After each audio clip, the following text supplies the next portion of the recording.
Assalamualaikum warahmatullahi wabarakatuh. Perkenalkan, nama saya Jenny Eviana dari kelas Tadris IPS 4 semester 3. Dalam memenuhi tugas UAS pada mata kuliah Kebudayaan Indonesia dengan dosen pengampu Ibu Nuriza Dora Ibu. Unsur-unsur kebudayaan yang ada di Dusun Bantan, yang mana merupakan desa saya sendiri, tepatnya berada di Kabupaten Labuhan Batu Selatan. Dalam hal ini, saya mengambil sistem mata pencarian hidup, sistem religi, dan sistem bahasa. Sistem mata pencarian hidup Dusun Bantan. Dalam berbagai macam kegiatannya, masyarakat Dusun Bantan menjalani kehidupannya di berbagai bidang. Yang pertama, dalam bidang perkebunan, yaitu di perkebunan kelapa sawit dan karet. Dalam sehari-hari, mereka menjalankan aktivitas ini untuk memenuhi kebutuhannya. Biasanya dalam sebulan, mereka bisa memanen kelapa sawit 2 kali, dengan harga sawit per kilonya mencapai 2.700. Sedangkan pohon karet dalam 1 minggu, mereka bisa mengutip getahnya atau karetnya 3 kali dengan harga per kilonya mencapai 7-8.000. Selanjutnya, masyarakat Dusun Bantan bermata pencarian di bidang pertanian. Mereka memanfaatkan tanah dan lahan mereka untuk bercocok tanam, seperti menanam kacang panjang, cabai, dan pepaya. Harga kacang panjang per kilonya mencapai 8.000, sedangkan harga cabai per kilonya mencapai 68.000. Dan yang terakhir, hampir mayoritas masyarakat Dusun Bantan bermata pencarian di bidang peternakan, seperti kambing, bebek, ayam, dan lembu, yang nantinya hasil peternakan itu akan dijadikan sebagai kebutuhan hidup mereka. Berikut ini saya akan mewawancarai salah satu dari agen lembu, yaitu oleh Bapak Boman, tentang peternakan lembu. Nah, apa itu mengenai apa itu? Sudah berapa lama pemeliharaan lembu?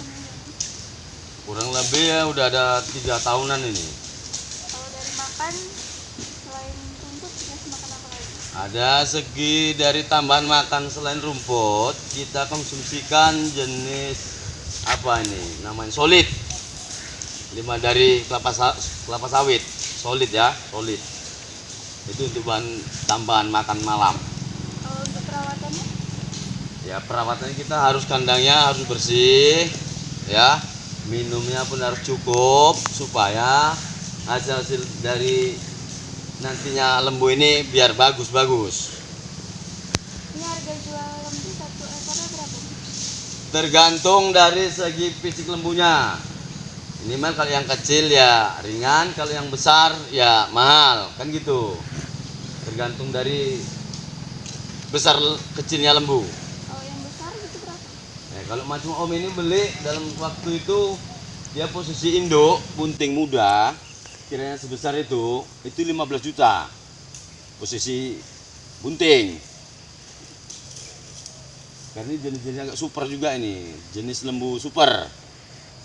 15 juta itu udah paling mahal? Ya bahkan ada yang lebih mahal lagi dari 15 juta karena ini kan jenis untuk lembu biasa. Kalau jenis metal, lemosin itu beda lagi. Bahkan ada yang 20-an juta, 30-an juta. Lembu-lembu kelas contohnya si mental, si mosin, Brahman. Itu jenisnya kan banyak jenisnya lembu ini. Kalau dihitung-hitung kira-kira di Dusun Banten ini yang berapa, semua ada berapa ekor lembu, berapa ratusan kira-kira? Khususnya untuk satu desa kita apa untuk lingkungan untuk OOM ini, daerah wilayah OOM? Satu dusun aja. Satu dusun khusus untuk kita? Ya. Lebih kurangnya banyak, kemungkinan besar ya kalau 500-an ekor lebih. 500-an ekor lebih itu untuk daerah khususnya dusun kita. Kalau untuk semua dusun 3 RT ya ribuan lah. Ini memang setiap harinya harus diangon atau? Ya harus, tidak tanpa ada terkecuali. kalau kita melihara lembu, ini harus setiap harinya kita angon. Baik itu hujan, baik itu panas, baik itu kemarau, harus rutin setiap harinya kita lepaskan, kita angon. Tuh. Yang kedua, sistem religi masyarakat Dusun Bantan. Dalam sistem religi, semua masyarakat Dusun Bantan menganut agama Islam. Mereka menjalankan adat dan tradisi seperti mengaji sejak kecil sampai khatam Quran dan lain-lain. Dan yang terakhir yaitu sistem bahasa masyarakat Dusun Bantan. Bahasa sehari-hari yang sering digunakan oleh masyarakat Dusun Bantan adalah bahasa Jawa. Dan hanya sedikit masyarakat yang menggunakan bahasa Indonesia. Apalagi ketika mereka menggunakan bahasa Indonesia, dialeknya tidak bisa dibohongi.